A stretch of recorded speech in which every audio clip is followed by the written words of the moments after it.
Solía vivir en un pequeño pueblo, que se hallaba cercano a la capital del estado.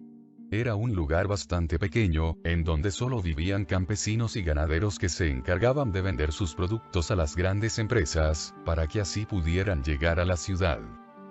Aquel pueblo era tan pequeño, tan simple, que solamente tenía una sola escuela, la cual solo llegaba a la secundaria, escuela en donde solíamos estudiar mis amigos y yo. Teníamos mucha libertad. Éramos bastante responsables, no queríamos simplemente dedicarnos al campo, queríamos ser alguien en la vida. Por lo que tal disciplina se ganó la confianza de nuestros padres, permitiéndonos regresar a casa a la hora que se nos diera la gana.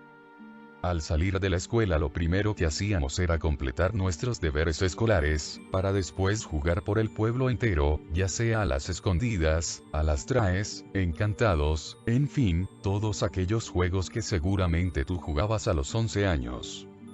Sin embargo, no todo era color de rosa. A partir de las 7 de la noche, comenzaban a ocurrir cosas muy extrañas.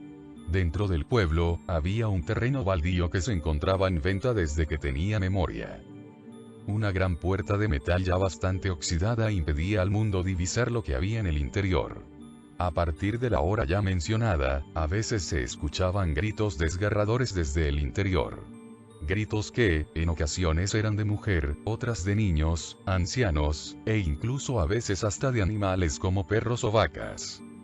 Aquella puerta metálica jamás se abría, e incluso ya hasta tenía plantas que la enredaban completamente.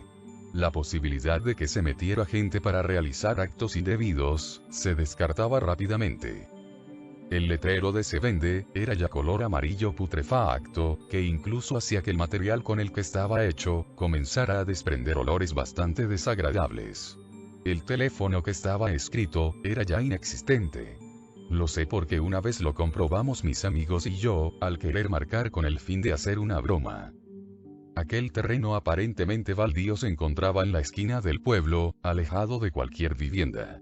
Supongo que esa era la razón por la que nadie llamaba a las autoridades por los gritos que ahí se escuchaban, aunque eso sí, a aquel lugar ya le sobraban denuncias. Incluso cuando tenía 6 años, recuerdo que una gran cantidad de patrullas rodearon aquella zona, impidiendo el paso a todo el mundo. Cada día que pasaba se les veía a los guardias más y más pálidos, temblorosos, como si tuvieran miedo de solo estar cerca. Cuando el operativo terminó, nada cambió. De vez en cuando preguntábamos por el pueblo lo sucedido, o qué es lo que ocurría hasta la fecha dentro de aquel lugar, pero nadie sabía contestar. Aquel misterio era ya parte de nuestras vidas. Un día, mis amigos y yo comenzamos a jugar en las cercanías de aquel lugar, pues dado a que era el más alejado del pueblo, nadie nos molestaría, y aparte podíamos hacer todo el desorden que queramos. Entre risas y empujones, tropecé cerca de aquella entrada metálica, ocasionando así un pequeño hoyo en la pared. No me dolió mucho, por lo que supongo que el ladrillo del que estaba hecha estaba también ya bastante gastado. Aquel agujero no permitía ver lo que había del otro lado, pero sí podría funcionar como un pequeño escalón, lo cual fue lo que se nos pasó por la mente al verlo. Sin embargo, llegó la noche y se escuchó el primer grito, provocando así nuestra huida. El día siguiente fue un viernes.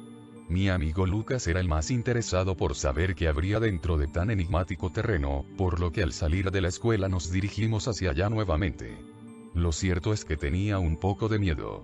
Teníamos que aprovechar durante el día, pero Lucas nos convenció para que esperáramos hasta que llegara la noche, con el fin de vivir una aventura tenebrosa. Ya sabes, las fantasías que todos teníamos de niños. A día de hoy, no entiendo cómo pude haber sido tan estúpido como para haberme dejado influenciar. Lucas tenía mucha facilidad para hablar y para envolver a la gente, era obvio que acabaría envolviéndonos también a nosotros.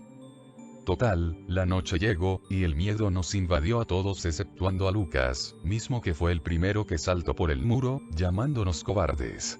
Nos quedamos petrificados por un tiempo incierto hasta que se escuchó el primer grito, ocasionando que todos huyeran del lugar, menos yo.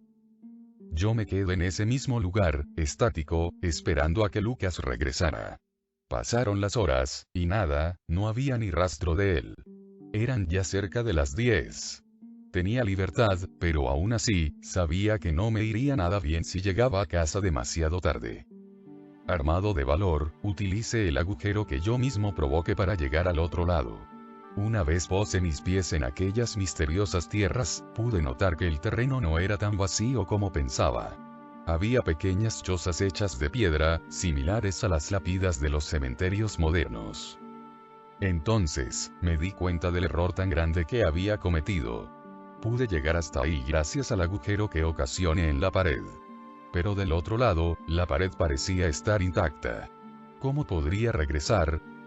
Antes de pensar en una solución a aquel problema, me puse a buscar a mi amigo. No había el menor rastro de él por ningún lado. Hasta que llegué al final de aquel terreno. Ahí, había una última choza de piedra, que veía de frente a todas las demás. Al asomarme, pude ver que tenía grabada el nombre completo de Lucas, su fecha de nacimiento, y su fecha de muerte era ese mismo día. Entonces, de por detrás de aquella lápida, apareció una figura negra como una sombra, que caminaba hacia mí. Mientras yo retrocedía lentamente, miles de gritos comenzaron a sonar de cada una de las lápidas. Desconozco de dónde saqué la fuerza en aquel momento, pero corrí con una gran velocidad, impactando la puerta metálica. Si bien no logré abrirla por completo, se hizo un agujero bastante grande, ayudándome así a salir. Una vez estaba fuera miré hacia atrás, divisando cómo aquella figura negra sacaba la mano del otro lado del terreno, tratando de alcanzarme. Fui con las autoridades, y en cuanto mencioné el terreno, el jefe de policía empalideció. No volví a saber nada de mi amigo, y ahora 2 patrullas prohíben siempre el paso hacia aquel terreno. Sin embargo, los gritos no cesaron. Y entre aquellos gritos, a veces podía escuchar uno proveniente de la voz de Lucas.